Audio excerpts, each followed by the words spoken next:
finally here in the line for Burning Man. Got my bike, got all my gear with me that I brought with from Australia.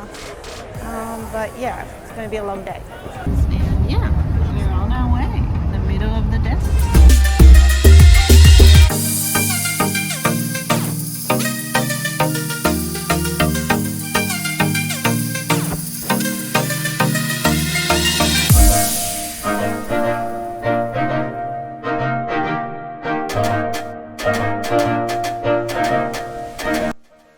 I've been coming to Burning Man since 2011.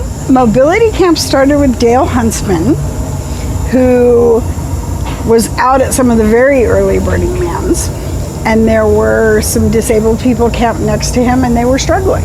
And so he was helping them. And as time evolved, it kind of just evolved into a camp to help the disabled. The first year I came, 2011, the only way I got here was I had friends who've been coming forever who said, oh, you know, there's this, it's great, there's all, oh, but you could never do Burning Man in a wheelchair. And I was stupid and I listened to them. And then one of them did something stupid and lost their driver's license for a year. And I started really delving into it and discovered Department of Mobility. And that first year, I volunteered 110 hours on Playa.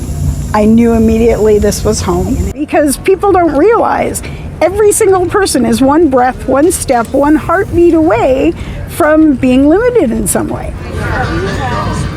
I don't think most people exclude the disabled on purpose.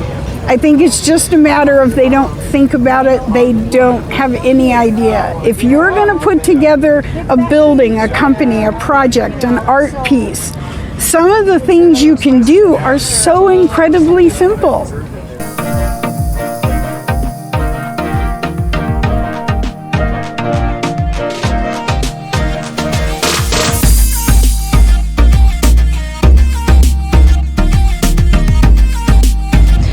Our goal and our direction is to get people out to see the artwork on the Playa that can't get out there pedaling under their own steam. Yeah. Hi everyone, it's Wednesday morning here at Blackrock City in Burning Man. Went out last night on the Playa with the Mobility Camp on their accessible trailer, and we saw the most mind-blowing artwork I've ever seen. And anybody could get on, anybody could get off, and it was fully wheelchair accessible. It was a beautiful thing to see.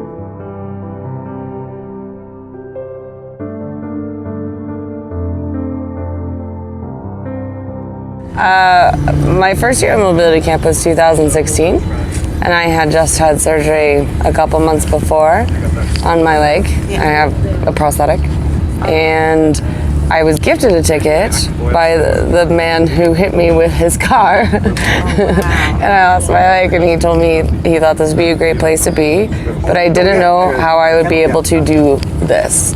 It's hard enough already. So I started looking up camps and saw Mobility Camp and knew I would be on crutches a lot of the time, and just felt like I needed a safe space to be able to be miserable.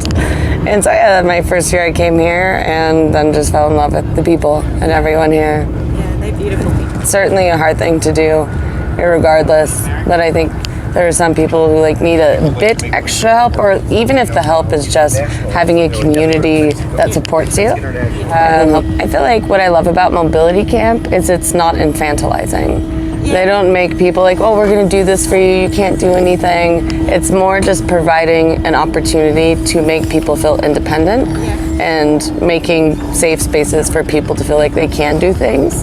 Because I feel like in my day-to-day life, back home, or even sometimes here, like outside, when they see an amputated leg or they see someone in a wheelchair, they immediately think, you know, we need to do this for them, everything for them. And what I appreciate is here, it's, yes, you have struggles, but you can get through those, and we're here to help you get through them, but we're not going to infantilize you and make you feel like you can't contribute. Or I really appreciate feeling almost like normal.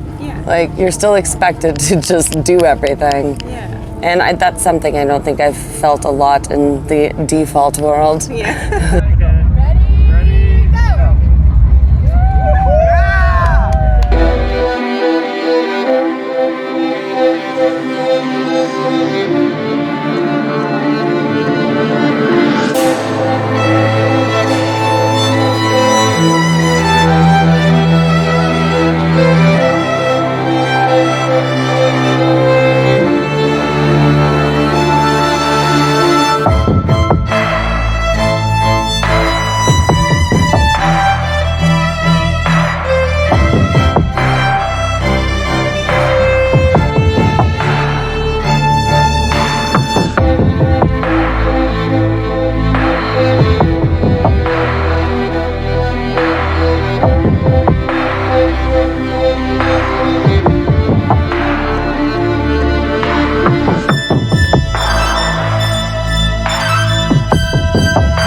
You had a moment during that dust storm yesterday, didn't you? I think a few people had a moment.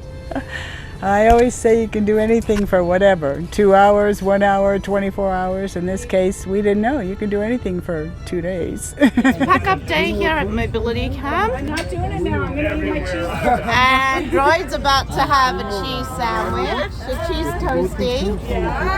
And the whole family's pitching in to pack up. And it's going to be so sad to say goodbye to everybody, but hopefully we'll be next year. Oh, you guys can come to the Australia Burn, right? Sure. You going to come in your RV to the Australia Burn? Yes, I will do that. Okay. I will come see you. We've got a candidate here. We'll fly you over to Sydney.